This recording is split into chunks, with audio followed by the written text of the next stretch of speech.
धृतराष्ट्र उवाच धर्मक्षेत्रे कुरुक्षेत्रे समवेता युयुत्सवः मामकाः पांडवाश्चैव किम कुर्वत संजय।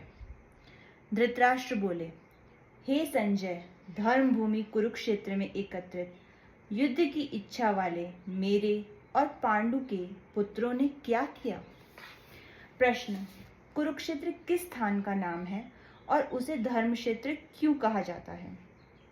महाभारत वन पर्व के 83वें अध्याय में और शल्य पर्व के 53वें अध्याय में कुरुक्षेत्र के महात्म्य का विशेष वर्णन मिलता है।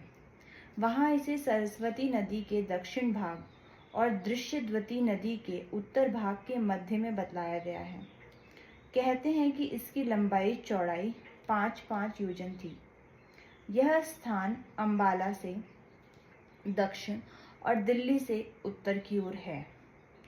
इस समय भी कुरुक्षेत्र नामक स्थान वही है। इसका एक नाम समंत पंचक है।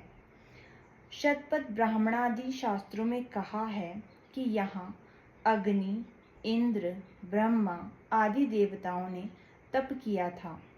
राजा कुरु ने भी यहाँ बड़ी तपस्या की थी तथा यहाँ मरने वालों को उत्तम गति प्राप्त होती है।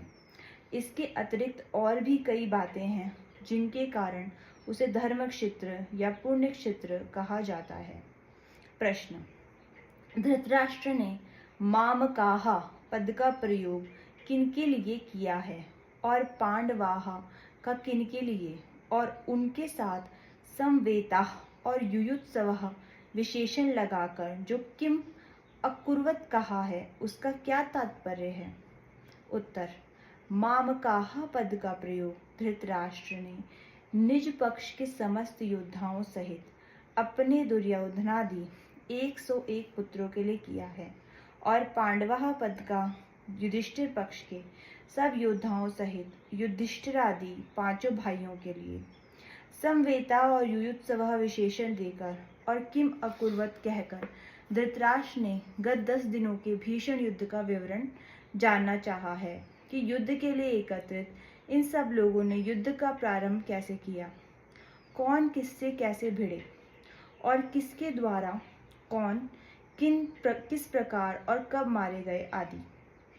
भीष्म पितामह के गिरने तक भीषण युद्ध का समाचार धृतराष्ट्र सुन ही चुके हैं। इसलिए उनके प्रश्न का यह तात्पर्य नहीं हो सकता कि उन्हें अभी युद्ध की कुछ खबर भी नहीं है और वे यह जानना चाहते हैं कि क्या धर्म क्षेत्र के प्रभाव से मेरे पुत्रों की बुद्धि सुधर गई और उन्होंने पांडवों का स्वत्व देकर युद्ध नहीं किया, अथवा क्या धर्मराज युधिष्ठिर ही धर्म क्षेत्र के प्रभाव से प्रभावित होकर युद्ध से निवृत्त हो गए, या अब तक की दोनों सेनाएं खड़ी ही हैं, युद्ध हुआ भी नहीं है और यदि हुआ है तो उसका क्या परिणाम हुआ इत्यादि।